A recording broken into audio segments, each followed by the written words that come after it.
Hi, I'm Laura Durkin. I'm here as the winner of the Horse and Hound and Saracen Horse Feeds eventing bursary with my first nutritional meeting with Lizzie Drury. Okay, so I saw her for the first time 4 weeks ago, and there's definitely an improvement. She looks absolutely fantastic, but we'll just sort of recap on all of the areas that we were looking at and assessing the first time.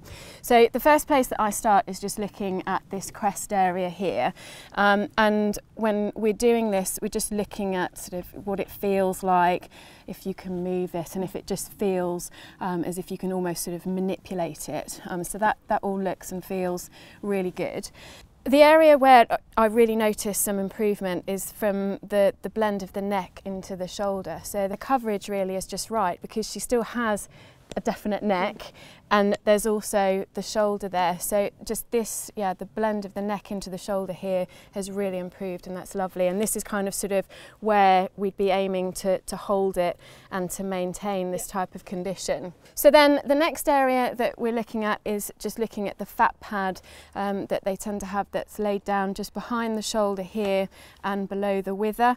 And you know, she doesn't have a distinctive fat pad. In a lot of horses, as they're starting to, if they're starting to become too heavy, put on too much condition, then this starts to become a lot more pronounced and more visual when you look at it. And it's also the area as well that actually if you put a saddle on, this kind of sort of can bulge, and you can see it from the saddle. So then we move on to the rib cage area, and what we're doing here is actually running our fingers along the ribs to see if we can feel each individual rib, and actually as well the coverage between each rib. This is another area across here compared to when I last saw her that she has put on some more condition here. I can still feel the ribs under there, but there is definitely a little bit more covering than there was there before. So the only thing I would say at this stage is we probably need to just monitor this, purely from the point of view as well, because she's eventing, because she's going to be doing fast work, just to get rid of excess heat. We don't want her putting on too much condition here. So she's definitely gained in this area here. But I think, having said that, the other noticeable thing is she has tightened up here. So it's almost, she has actually lifted, so it's sort of almost like she has been doing her sit-ups, which in effect I think is responsible as well and really help improve this top line and coverage here. The first time that I saw her, when I put my hand on her back, it was more of that. Yeah. So she has definitely put some condition and muscle tone across this top line, so that when I do that, I've got a nice definition there. And that increase of muscle tone and condition there will be in part as well linked to the fact that she's obviously working, pulling her tummy up and working better across her top line. So the last area that we look at is the bottom, and also the top of the tail head here.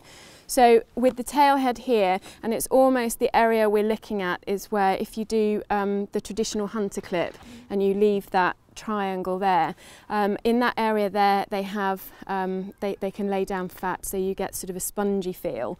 Her tail head here, I can feel the definition of the top of her tail, so that's fine. And then with the bottom, we're looking to see whether we've got like a smooth, well-shaped bottom, or if we're starting to get an appley bottom, which obviously would be an indication that she is starting to get, or she is too fat. And again, you don't want sort of too much drop off, because that would be an indication of not enough condition. But she's got a nicely shaped bottom, it's well muscled, and I can actually clearly make out the definition of the top of her tail head. I would condition score her on a scale of 1 to 9 at a 6. So from now forward, because she's eventing, because she's an event horse, we probably need to look at the feeding programme, tweak a couple of things, because ideally we should be looking at getting down to another half a condition score, so that we are then within that 5.5, which would be optimum and moderate for a horse of her type and also the type of work that she's doing.